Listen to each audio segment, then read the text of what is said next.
Hello, and welcome to this week's episode of The Language of Leadership. I'm your host, Chuck Marting, and this is episode 2 of our series, Gratitude is an Alignment, a Leadership Operating System. You know, in our last episode, we dismantled the common misunderstanding of gratitude. We reframed it as a leadership superpower, not something that follows success, but something that creates it. You see, gratitude isn't just about being nice. It's about aligning with the creative forces that shape your destiny. So today, we're going a little bit deeper. We're going to go into systems you live in, the economy, the government, corporations, technology, even social and cultural systems.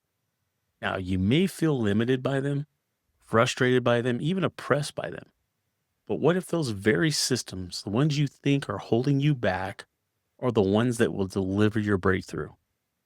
What if every system is secretly a stepping stone?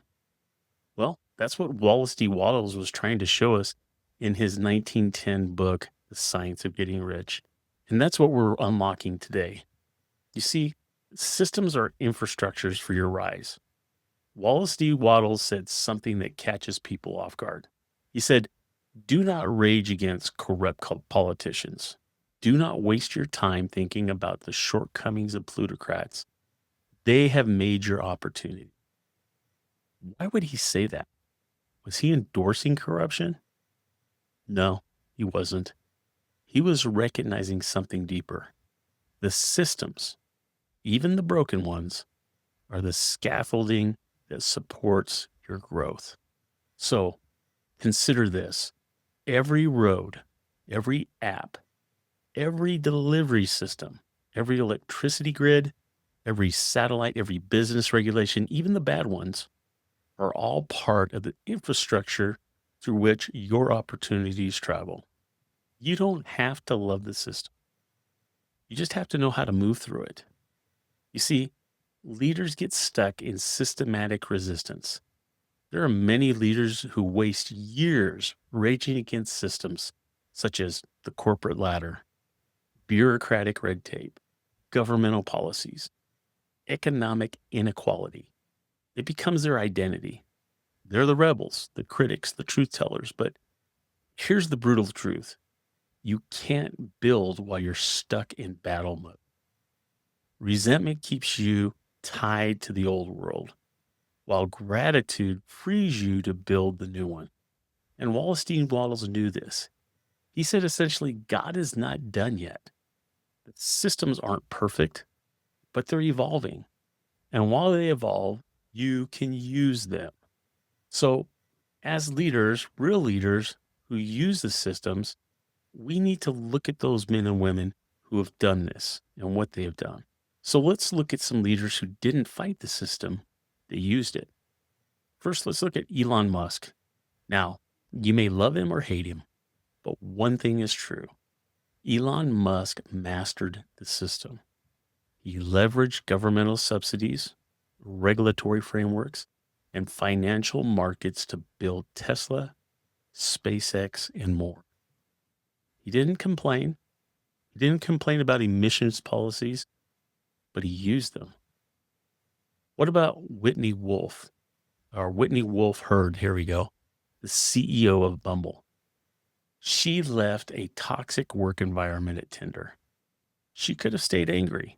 Instead, she created a company that flipped the dating dynamic and used tech platforms to scale fast. Well, what about Robert F. Smith? He's a billionaire investor. He didn't destroy the financial system. He mastered private equity. Then he used his wealth to pay off student debt for an entire graduating class. They didn't fight him from the outside. They learned the rules, they leveraged the tools, and then they rewrote the game. Now, you have to reframe your systems. So let's talk about your world. What systems are you in? Corporate, education, nonprofit, tech, government, entrepreneurship?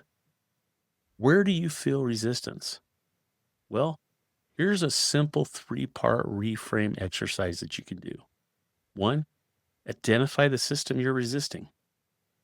2, list 3 ways that that system is actually enabling your growth or your delivery. And 3, ask. Ask how you can work within it while building it beyond it. So you see, gratitude begins when you see the system as neutral, not good or evil, but as a tool, a ladder, even a launch pad. So we have to have that bridging mindset. So Wallace D. Waddles says, be grateful to them all. They are helping to arrange the lines of transmission along which your riches will come.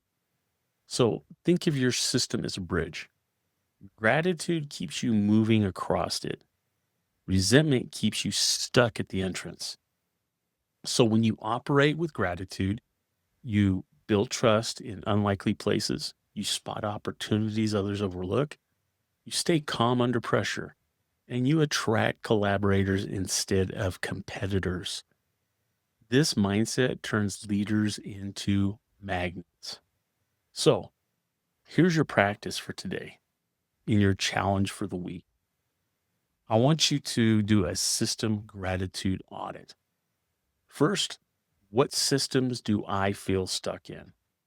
Number 2, what are 3 specific ways that this system is actually supporting my mission? And third, what creative action can I take today to move forward within or beyond it? Now, then you need to say this out loud. I am grateful for this system because it is preparing me to lead beyond it. Now, you're not here to tear everything down. You're here to rise, to create, to become rich in all forms. You see, when you stop fighting and you start aligning, everything accelerates. You see, on our next episode, we're going to talk about strategic gratitude, how to use it in decision making, culture building, even crisis. Now, remember, you rise when you align, and alignment begins with gratitude. This is the language of leadership, and I'm your host, Chuck Marting. And until next week, when we bring you the next episode in the gratitude series, it's going to be episode number 3. Take care.